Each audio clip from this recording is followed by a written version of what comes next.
नमस्कार बंधुरा स्वस्तानी रान्नाघरे आपनादेर सकलके स्वागत जानाई। आशा करछि आपनारा सकलेई सुस्थ आछेन। आज आमी मेथी शाक एकदम नतून भावे तैरी करे आपनादेर मध्य आज शेयर करब। এই রেসিপিটি আপনারা একবার তৈরি না করলে বুঝতে পারবেন না খেতে কতটাই সুস্বাদু হয়। তাই বন্ধুরা ভিডিওটি স্কিপ না করে সম্পূর্ণ দেখবেন, আশা করছি আপনাদের ভালো লাগবে। তো বন্ধুরা দেখতে পাচ্ছেন আমি এখানে পরিমাণ মতো মেথি শাক নিয়েছি আর একটি বড় মাপের আলু নিয়েছি। মেথি শাকগুলো এইভাবে করে কেটে খুব ভালো করে ধুয়ে নিয়েছি। আলুগুলোকে ঠিক এইভাবে করে কেটে ধুয়ে রেডি করে নিয়েছি। এবারে আমি কড়া চাপিয়ে দিলাম। কড়া চাপিয়ে দিয়ে দিলাম পরিমাণ মতো তেল গরম হয়ে এলে দিয়ে দিলাম কালো জিরে আর দিয়ে দেব দুটো শুকনো লঙ্কা। দিয়ে 30 সেকেন্ডের মতন একটু নেড়ে নিলাম। তারপর দিয়ে দেব কেটে রাখা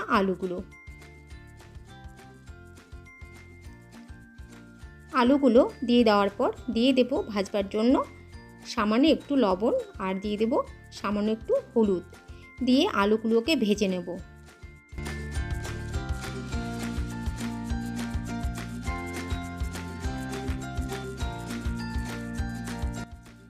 আলুগুলোকে খুব বেশি ভাজলাম না, এই পর্যন্ত আমি আলুগুলোকে ভেজে নিলাম।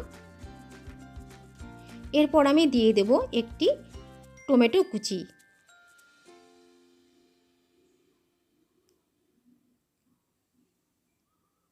টমেটো কুচি দিয়ে দেওয়ার পর দিয়ে দেব দুটো কাঁচা লঙ্কা।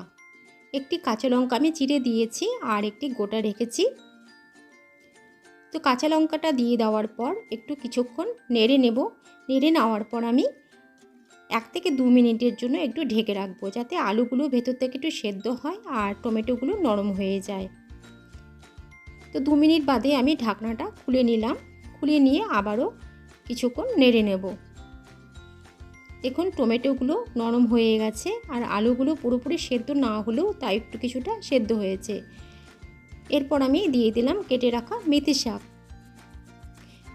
শাক দিয়েছি, তার জন্য দিয়ে দিলাম সামান্য একটু লবণ দিয়ে আবারও নেড়ে নেব।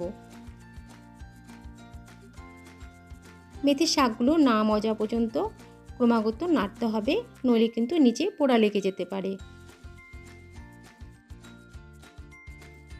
শাকগুলো খুব ভালো করে মজে গেছে। এবারে আমি দিয়ে দেব 1 চিমটি হিং। তারপর দিয়ে দেব সামান্য একটু কাশ্মীরি লঙ্কার গুঁড়ো। কাশ্মীরি লঙ্কার গুঁড়ো আপনারা চাইলে স্কিপ করতে পারেন, তবে এই রেসিপিতে হিঙের স্বাদ অনেকটাই ভালো হয়, সেই কারণে আমি হিঙের ব্যবহার করেছি।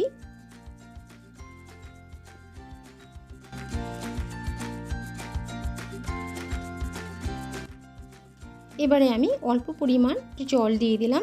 জলটা দিয়ে মিডিয়াম ফ্লেমে খুব ভালো করে শাকগুলোকে ফুটতে দেব।